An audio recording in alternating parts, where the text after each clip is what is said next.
I, Sam Mickey, your host for Spotlights, the podcast for the Yale Forum on Religion and Ecology. And of course, every episode, we're putting a spotlight on somebody working in or around the field of religion and ecology. And so, what I wanted to do for this episode was talk about a new publication related to religion and ecology, in particular, a special issue of a journal, and it's an issue that I happen to have edited. So I guess this is shameless self-promotion to a certain extent. I edited this issue with my colleague at the forum, Sam King, and it's a really wonderful issue, and I highly recommend people check this out. That's one of the reasons I'm doing an episode about it, because it's really tremendous. And I'm teaching a course on religion ecology this semester, and I'm already using this in my course, and students are responding very favorably. So, a little background. The issue is of a journal called the New Ecozoic Reader. So, if you're not familiar with the Center for Ecozoic Studies, check that out, ecozoicstudies.org. And the founder and president of the Center for Ecozoic Studies is Herman Green, who's a retired lawyer and very concerned with earth law and rights of nature, but also the broader vision of transitioning to an ecozoic era. As you might know, I'm sorry to break it to you if you don't, but we're going through a bit of a transition ecologically right now. And the 65 million years of the Cenozoic era looks like it's coming to some kind of transformative fork in the road, a crisis point. And what the future looks like is hard to say, but hopefully from the Cenozoic, we can go toward a period where there is mutually enhancing relations between humans and the rest of the Earth community. And so people refer to this as the Ecozoic era. So what's the future going to look like? Hopefully an Ecozoic era. And how do we get there? Well, it's up to us. Our vision, our thoughts, our feelings, our actions, the way we organize as individuals and communities. Those are the things that are going to bring us there. For those who are familiar with the work of Thomas Berry, or maybe also the Universe Story by Thomas Berry and Brian Swim, you might be familiar with that term, the Ecozoic era. But we don't have to get into the origins of it and everything. But that it is important to note that the Center for Ecozoic Studies is very much rooted in the work of Thomas Berry and is trying to carry that forward. And so the publication coming out of this is the New Ecozoic Reader. And I should say the previous issue from a couple of years ago was centered on the latest book by Brian Swim, Cosmogenesis, and wonderful issue. A lot of my dear, dear friends contributed to that issue. So check that one out as well. But the latest issue is all about religion and ecology. And so, again, edited by myself, Sam King, and then the editorial team for the Center for Ecozoic Studies, Laurie Cohn, Herman Green, Donald Arbuckle. It's a really wonderful journal, or you could call it a magazine. There's beautiful pictures in it. So some really great photographs. The cover image is fantastic. Also, it's free to download. If you want to buy a copy, that's available as well. But I always appreciate anything that's open access. So, what to say about it? The general point is that we've assembled a lot of people to give kind of a retrospective view on the field of religion ecology, as well as a prospective view. Like, what's the future looking like? So you really get a sense of the past, the present, and the future of the field, and not just the academic field, but also the moral force of religion ecology. What does this mean for activism, for advocacy, for organizing? So, pretty good issue. Not to toot my own horn, but check it out. Let me know what you think. There's a really wonderful foreword by Iyad Abumoghli, who is the director for the Faith for Earth Coalition at the United Nations Environment Program. So really happy to get him contributing a foreword. That's just wonderful. And it's a brief piece, but a very powerful statement. And then I wrote a preface with Sam King, which again is just a kind of overview of what the volume is about. And we were very happy to get Mary Evelyn Tucker and John Grimm to write an introduction. And which was probably longer than it needed to be. And one of the things we wanted initially when we were putting together this issue was short statements. But sometimes it's hard to get short statements because people have a lot to say. So the introduction is actually a pretty substantial piece. And really, you could just read that introduction and you'd learn a lot. So the foreword, the preface, the introduction, they all kind of set the stage in a really powerful way for what I think is an amazing issue. So yeah, I'll just go through the table of contents with you. After the foreword, the preface, the intro, all that front matter, we get Heather Eaton, another longtime leader in the field, a student of Thomas Berry, and she has a wonderful piece called Cosmology, Worldviews, Stories, Encounters in the Field of Religion and Ecology. And she really helps lay out kind of the retrospective view, like how did we get here? 50 years ago, there wasn't a field of religion ecology. It was kind of a nascent idea. You had movements like deep ecology and environmental ethics in the 1970s that were kind of hinting at a sustained engagement with an understanding of religious values as they relate to the environment.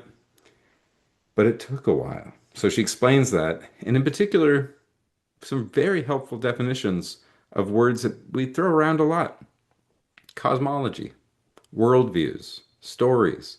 What are the narratives and viewpoints and perspectives we use to understand our place in the universe?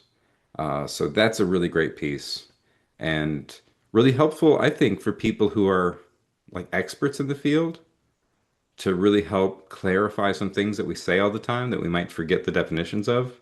But also, if you're new to the field, it's a really smooth way to get into this. Otherwise, I think sometimes words like cosmology or worldviews might be a little daunting to people. They're such big terms. What specifically do they mean? And it's all about us finding our place in the world, universe, cosmos. So all have complicated histories. So she lays it out in a really helpful way. And then, wonderful piece by David Haberman on Vedanta. If you don't know Hindu philosophy or Indian philosophy, Vedanta is one of the main schools of Hindu philosophy, and can't say enough good things about it. It's been very influential in my own life, and but he also connects Vedanta with Gandhi, and who I'm sure people have heard of, Mohandas K. Gandhi. I think I need to spell this. You never know where people are at with their background knowledge of things. I don't just say Einstein, I say Albert Einstein. I don't just say Gandhi and make sure to kind of spell it out, Mohandas Gandhi. And of course, a key freedom fighter advocating for the independence of India from British colonial rule, and also somebody very influenced by Vedanta, also somebody very influenced by contemporary movements of civil disobedience, nonviolent resistance, and then how does that connect with the field of deep ecology, right? This movement that emerged with people like Arnie Ness back in the 1970s, or in the early 1970s, I should say, that says like ecology is not just about science, policy, activism. It's also about something deeper, something more spiritual, something more religious. And that if you want a comprehensive and effective solution to environmental crises, you're gonna have to get religion involved. So Haberman outlines this kinship of Vedanta, Gandhi, and deep ecology. And of course, I should add at this point, you might know some of these people if you're a long-term listener or viewer of the podcast. Sam King has been on before, so has Mary Evelyn John, of course. Heather Eaton's been on, David Haberman has been on, and also our next contributor has also been on. Most of these people have, not all of them. And if they haven't, they'll be hearing from me soon. So Elizabeth Allison, who is a professor at the California Institute of Integral Studies, where she has a program on ecology, spirituality, and religion. So this is an excerpt from a piece she published in the journal Worldviews, and it's a really wonderful piece. Check out the whole piece in Worldviews, or just check out the nice excerpt that we have in this volume.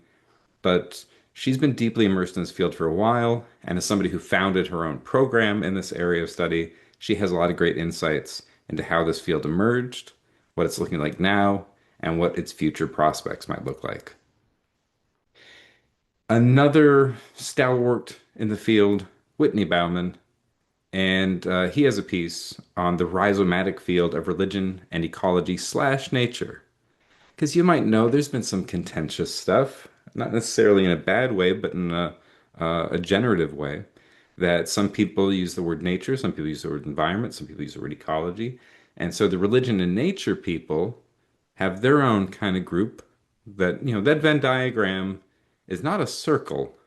There's some people who do religion nature that don't talk to the religion ecology people very much, but there is a lot of overlap. A lot of those people do interact with one another, and they're sharing ideas, they're reading the same books, they're producing conferences together and journals and articles and all kinds of stuff. So Whitney lays that out really helpfully. Again, trying to just get a broad view because, again, from deep ecology in the 1970s up till now, more and more people kept talking about the religious implications of our environmental crisis so that you actually have kind of different approaches to it that are each equally robust. So the International Society for the Study of Religion, Nature, and Culture is different than the Yale Forum on Religion and Ecology, but a lot of the same people are contributing. And so Whitney kind of outlines all these great contributions that these people are making and just showing, like he says, it's a rhizomatic field. Rhizomes like ginger, turmeric, they're like naughty, not like naughty, but knots. They're complex. It's hard to distinguish the top from the bottom, and it's not like a arborescent structure where you have a very clear distinction between the roots of something versus the branches. Everything's kind of a root and a branch at the same time.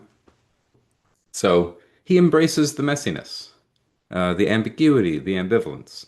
That's part of what makes a really robust academic field. That's part of what makes a really robust force of activism and advocacy. And again, Whitney's been on the pod. Somebody who has not, Ibrahim Ozdemir. And I've reached out, but sometimes people are busy, and so he's definitely somebody I want on in the future, and we'll find time. I'm pretty confident. But he talks specifically about the evolution and future of religion ecology from Muslim environmental thought. So now here we get a perspective that's largely grounded in Islam, which, living in the United States currently, I think there's still a tendency for people to have trouble understanding Islam and appreciating how wonderful and beautiful this tradition is and how much it has to contribute toward the future of a more sustainable and just society. And not to try to get political, but uh, so I won't. So I'll just leave it there. But Ibrahim does a great job of articulating several principles from Muslim environmental thought that are really key for us moving forward and key to the past of religion ecology. There is a tendency for the field of religion ecology, like a lot of religious studies in the United States, to be a little Christocentric, a little focused on Christianity to the exclusion of other traditions. And so important to have a larger perspective. This has been core to the Yale Forum on Religion and Ecology since its inception in the 1990s, is that this has to be a perspective on all the religions of the world, not just the ones you know the most, but all of them. Everybody matters. We got over 8 billion people on this planet. Everybody's religious perspective matters. Then next, who do we have but Jason Brown? This is one actually I was reading with my students just this week. It's a it's a lot of these pieces are short pieces that relate to books or articles that people have published elsewhere. And that's definitely the case with Jason Brown. So he has a whole book talking about this kind of stuff, but it's about cultivating placefulness, deepening our roots for troubled times. And I think a lot of us just don't live where we live. And so a sense of place, a sense of belonging is missing for a lot of us. And by us, I mean just people in a globalized society. The global has kind of taken over the local in certain respects. So we lose a sense of place. A lot of people get food from a grocery store and they don't know where it comes from. So if you buy eggs from a store, you don't know the chickens that laid those eggs. Wouldn't it be nice to know the chickens, to know the farmers that are growing your food, and to know where your water is coming from? We have kind of traded a sense of belonging for the possession of multiple belongings. Lots of belongings. We have lots of stuff, but not necessarily a sense of belonging. So returning to place has been a constant theme in the field of religion ecology for decades. And yet we're all still struggling to make that happen. Some people are doing better than others, but it is hard work. It's also rewarding work, and it's spiritually fulfilling work, because when you start deepening your roots and you feel that sense of connection to place, that grounds a sense of a deeper connection to the planet, a deeper connection to the entire universe. And that sense of purpose can build a lot of emotional resilience. When you have a sense of purpose, when you have some emotional resilience, you can be much more effective as a change maker, and just happier in general. So anyway, probably preaching to the choir, but Jason does great work. And I think most of the people who listen to this podcast might already be familiar with him. He's been on the podcast. And consistently excellent stuff coming from him. And then next on the list, we have Kimberly Carfore, who, of course, has been on the show multiple times. And, the big thing with Kim's work is trying to get people to actually practice ancestral skills. And so, that's a variety of things. That means learn to make friction fires, even just learning how to set up shelter if you're camping, and how to identify birds, how to identify plants, how to do tracking, and getting back into the skills that help us connect to the natural world. So she teaches a nature immersion course, and she connects that kind of work with the larger field of religion and ecology. Because at the end of the day, you really don't have a sense of what religion ecology means if you're not getting outdoors a little bit. And as the youth say, you have to touch grass, which I think is a funny phrase. If you're not familiar with that phrase, you can like look it up online. It's like slang for like a reality check and touch grass. And it's like, well, maybe also go hiking and camping, maybe learn how to make cordage, maybe learn plants and animals in your area. But at the very least, just go outside, maybe take a breath of fresh air. So wonderful piece from Kim. And then kind of a similar thing from Sarah Pike. She has a piece on ecological rituals for the deep world. So again, it's about practice. One of the reasons that Kim's piece and Sarah's piece were put together, because they're both so oriented toward practice. And again, Sarah Pike been on the podcast. Most of these people have. There's only a few who haven't. So I'll stop addressing that distinction. Just know that if you haven't seen these people on the podcast before, they'll be on soon enough. I'll get them eventually. So check out Sarah's work. Sarah Pike does just excellent work, and it's just one of those things that really speaks to me personally, because maybe for whatever reasons, I sometimes understand the ideas behind things, but it's a long journey. As Patriarch Bartholomew says, it's a long journey from the head to the heart to the hand. And so it's one thing to understand something cognitively. It's another thing to care about it, but actually going out there and doing something about it in terms of practice, that sometimes can be lacking. And so really appreciate Sarah Pike's work in general, and specifically her contribution to this issue. Next, we have Nancy Wright, and she talks about a journey of creation-centered ministry. Kind of like the Wild Church Network and stuff like that. Like there's people out there who are trying to bring Christianity back into place. Very similar to the piece Jason Brown has, but this is less about just belonging to place and more about how we actually transform our ministry. Like, what's liturgy look like? What does a church service look like when we actually try to be creation centered and to try to tend to our place on earth and in the universe? So, really wonderful piece from Nancy Wright.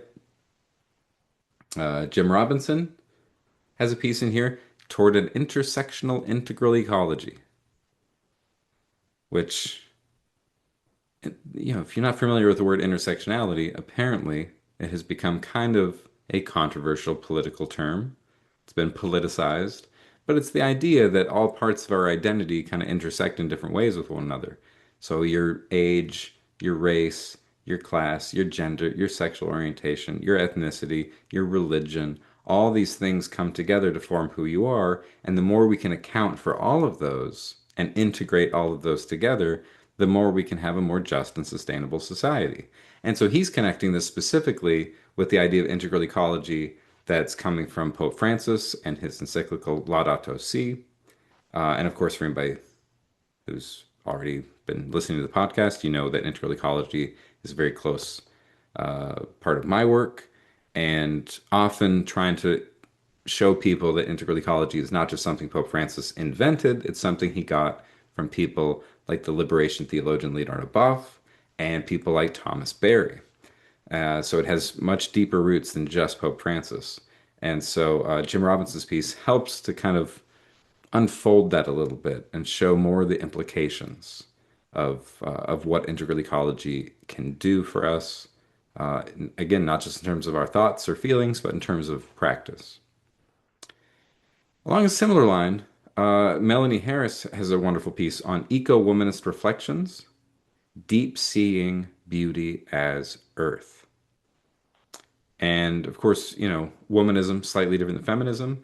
It was developed from people like Alice Walker, or even earlier, Sojourner Truth. And it's essentially talking about the same issues feminism talks about, while also recognizing that attention to gender differences between men and women are different for white people versus people of color. And so this was mainly about people like Black American women. That's kind of how it started. Very similar to Mujerista theology in Latin America. It's just recognizing that the struggles that women go through when fighting misogyny and sexism and things like that, patriarchy, they're different depending upon the culture you come from. So that's where womanism comes from in general, but eco-womanism in particular is also recognizing how important the human environment relationship is alongside things like man, woman, mind, body, subject, object, reason, emotion, right? All these different hierarchies that kind of divide up our lives. And so how to integrate those. And one of the things I really appreciate about Melanie's work is the way that seeing beauty as earth is such a big part of it. Because, sometimes people are focusing on justice issues so much that they focus on criticizing the systems that aren't working, but they forget to build a system that does work. We can't just criticize the old world that's dying. We have to build a new world. We have to find a new dream, right? I mean, it's the Martin Luther King thing. He didn't have an I have a nightmare speech. It's I have a dream. And so we can't just focus on the ugliness of things. We need to find the beauty that'll guide us into the future. So that piece does that very well. And again, it's just, like a 4-page piece. It's not long. One of the things I really like about this issue, a lot of small pieces that kind of give you a sense of the vast diversity of perspectives in religion ecology. And then you can kind of find these people elsewhere and then go read their books, read other articles they've done, find other podcasts they've been on, that kind of stuff. Along those lines, Christopher Key Chapple is next on the list. And he's another example of a person. You can read a few pages and you're like, oh, this is interesting. And then you find a lot of books and articles he's done, a lot of podcasts he's done, and a person you can really learn a lot from. And he talks especially about the way that conferences and the educational side of the field have been important. It's something that's fascinated me for a long time. How do you start a field of study? Like, it's one thing to just be curious about a topic, but how to institutionalize it, right? How to integrate it into mainstream academic institutions. And it's one of the most important impacts that the Yale Forum on Religion Ecology has had. And it's making this something that academic institutions take seriously. So, Chris Chapple, he does a great job of kind of highlighting some of that history of the conferences, of the educational side of things, and the trouble, and that it's not easy. Um, it's hard to build a field, and I think that's always been the case and always will be the case.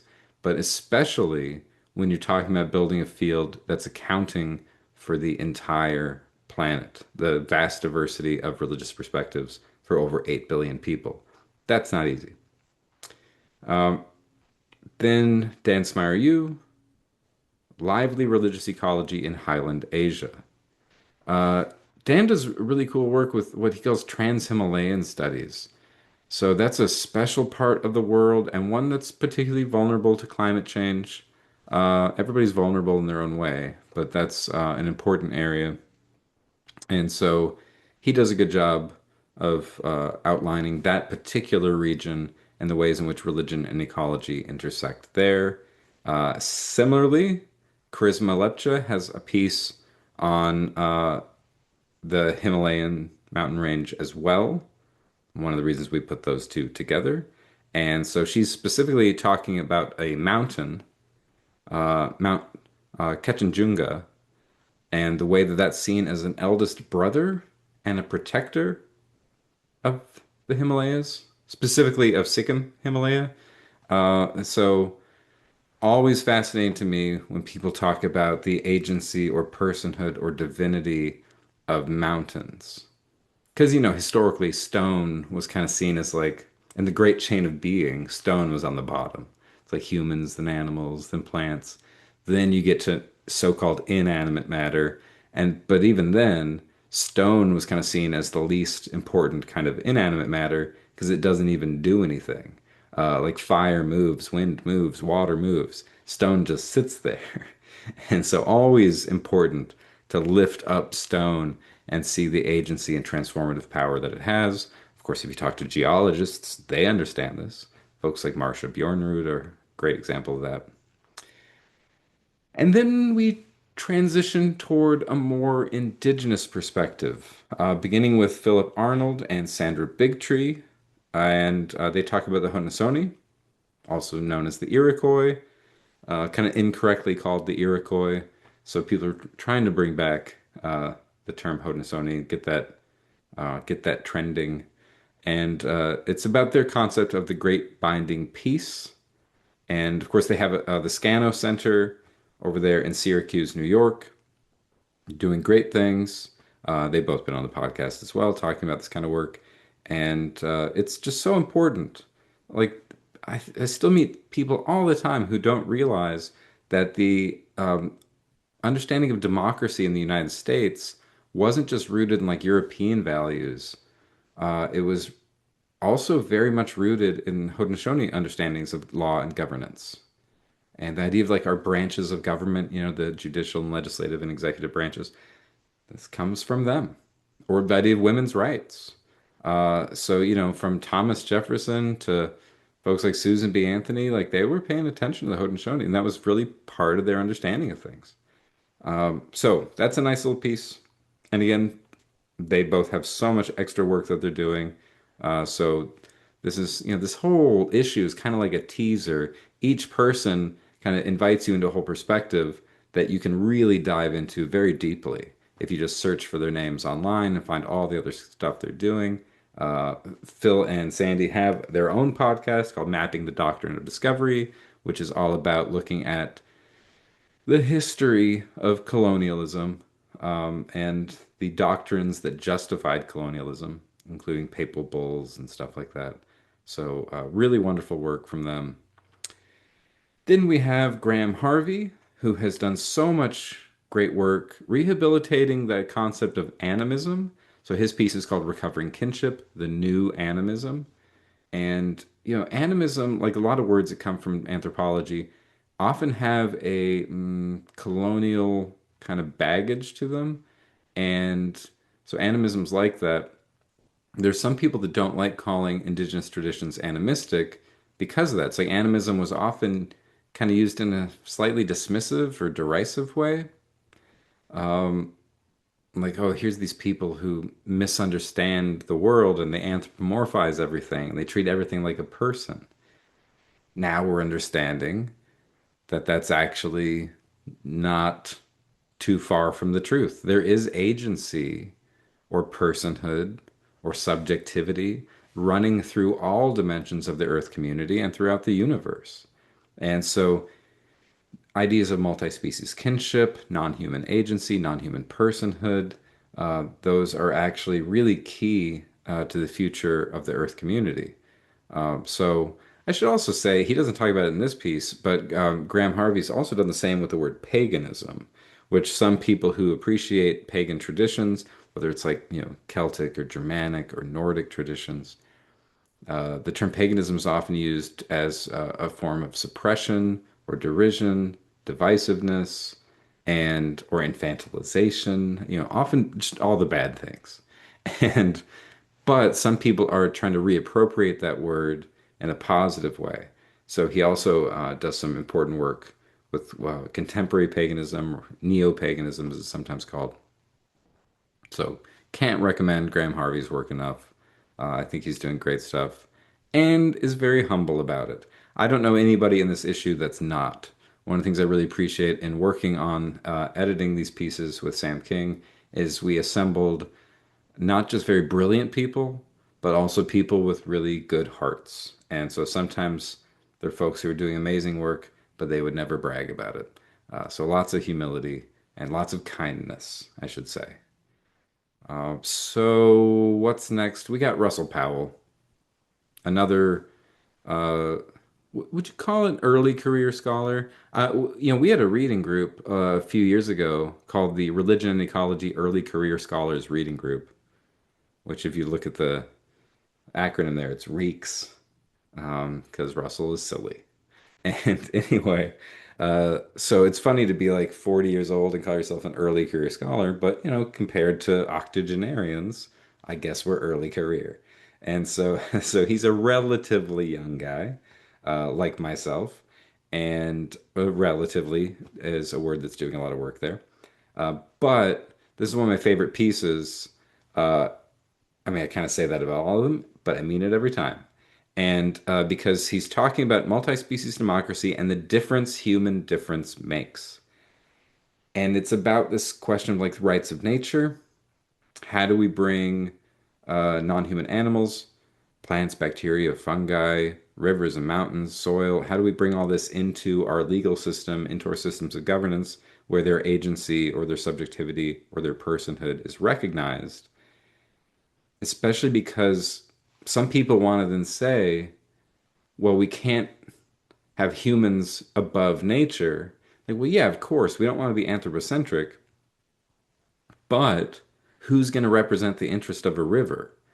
Like the Yamuna River or the Ganges River in India, they can't speak up for themselves. So we do need humans as like representatives. So that is still understanding that there is a human difference and that we can speak to one another in a way that can bring out the rights or the values of nature in a way where we can account for them in our legal or governmental systems. So, sure, humans are the same as everything else, but also humans do have a unique ability and responsibility that does kind of set us apart in a way. We're a part of nature, and yet to some extent apart from nature in our ability to have this kind of reflexive awareness that can do the work of representational democracy. Also, it's very timely because obviously democracy is under threat in the United States and in many places worldwide. And it might be something worth fighting for.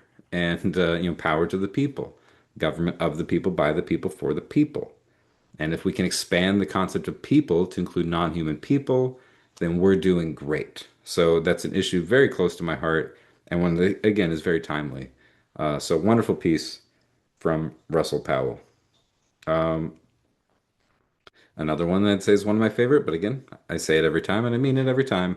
Rachel Peterson, a wonderful piece called The Vegetal Roots of Religion, Meditations on the Intersection of Critical Plant Studies and the Study of Religion. And Rachel was on a relatively recent episode of the podcast. Really appreciate her work, and I was happy to see, I've done some work on plant studies as well. Fascinated by plants and the agency of plants, subjectivity of plants, whatever, the mystery of plants. And incidentally, she cites a piece I wrote, and in this piece that she contributed for this issue. So I was very thankful for that. I was like, oh, you read my piece. And so it's just been fun to see what she's doing, and especially over at the Harvard Center for the Study of World Religions and the kind of stuff they're doing to bring ecology into their thinking about religion. And there's a wonderful reading group that they have there, including with Natalia Schween Scott, who's been on the podcast as well. So it, if you're not into plants, read this piece, you'll get into plants. And it's taken a while, right? You think about like the animal rights movement, like 50 years ago. The plant rights movement has been slower to take off, despite the fact that you had people like Christopher Stone writing a piece like 50 years ago on whether or not plants have legal standing, right? Do plants have standing is the piece. And so people were talking about it. It just didn't take off and get popular in the way that the animal rights movement did. So it's hard. Humans as animals maybe don't identify with plants as much. And so it's taken a while, but it is really coming up a lot lately. And of course, now fungal intelligence, bacteria, like everything is really coming alive. Um, and then next we have Tara Schwerin Rowe. Tara's also been on the podcast.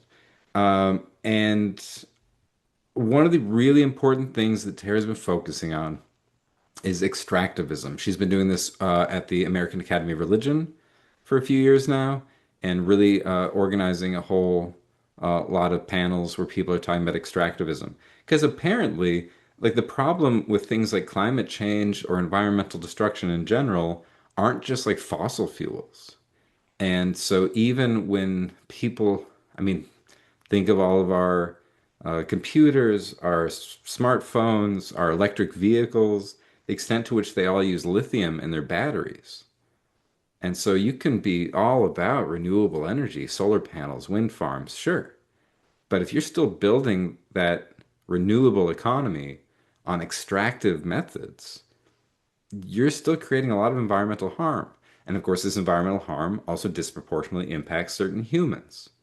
So, marginalized communities, vulnerable communities, indigenous people, those are the people who are getting impacted by all the mining operations that come from extractivism.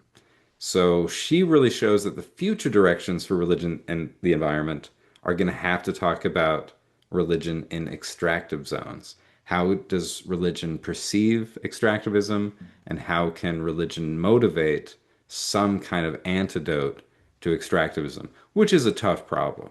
I think a lot of people think, oh, we can just, I don't know, like pull out fossil fuels from our society and then just slip in renewable energy. Like, no, I think there's deeper problems with the way that our society operates. We can't just keep the status quo going, but just plug it into a renewable outlet instead of a fossil fuel outlet.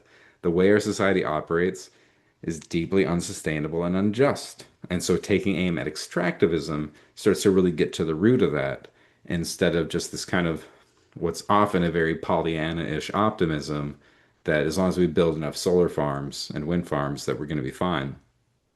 And no, not at all. That's a bigger challenge, but not insurmountable.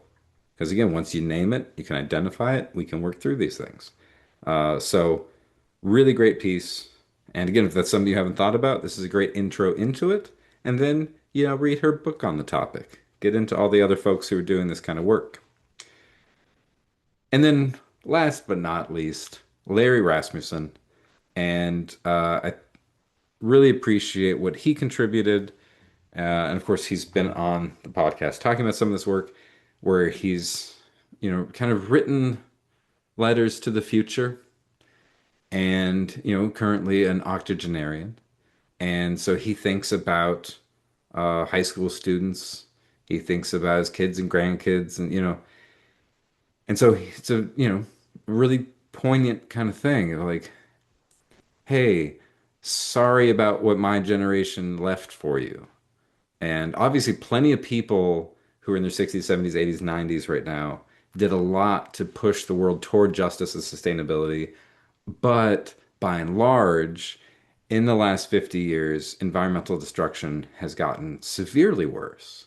And, I'm not going to run through a list of the problems because it's depressing, but it's gotten so much worse, dramatically worse. So how do you tell people that our intergenerational hug has gone wrong? That older generations were trying to provide for future generations, but they ended up giving us extractivism, commodification, alienation from place. And so, you know, it's not just an apology, though. It's not just saying, sorry for the nightmare you're living in. It is also about having a dream. And so he talks a lot about Thomas Berry's idea of the great work. So this is an address to high school students that he gave a handful of years ago. And so, how do you talk to high school students about what their work is? And of course, the great work is simple to express. It is the idea that we can carry out a transition from a period where humans have a predominantly destructive presence on the planet to a period where humans have a mutually enhancing relationship with one another and with the whole Earth community. So, moving from destruction to mutually enhancing relations. That's our work. And can it be done? Seems like it. I know a lot of smart people who say it can be done. I know a lot of people who are making it happen, including a lot of the people in this issue.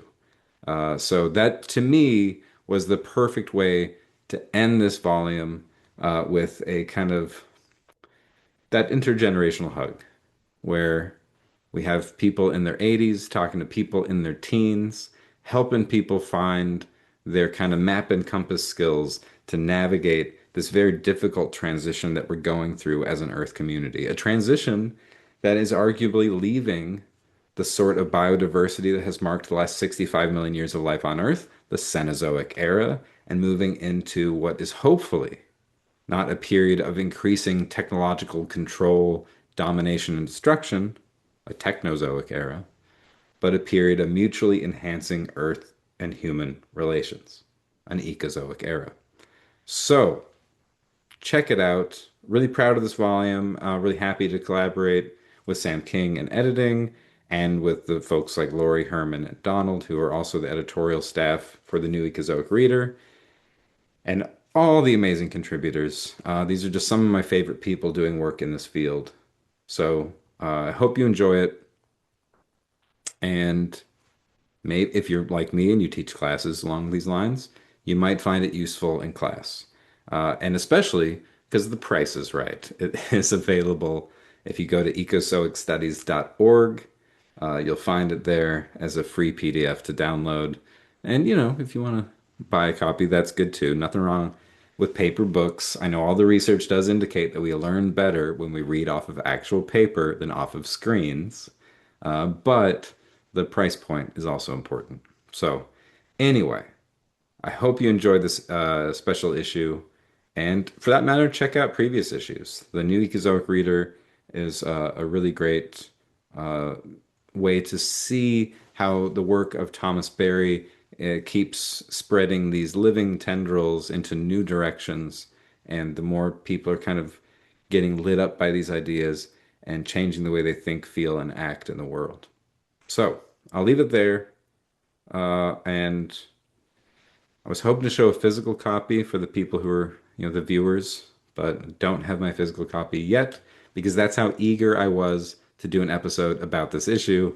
Is I didn't even wait until I got the physical copy, which is like currently in the mail. I was like, I can't wait. People need to hear about it now. So check it out, have fun, and I'll be back with some more content for you soon. In the meantime, as always, I hope you take care and be well.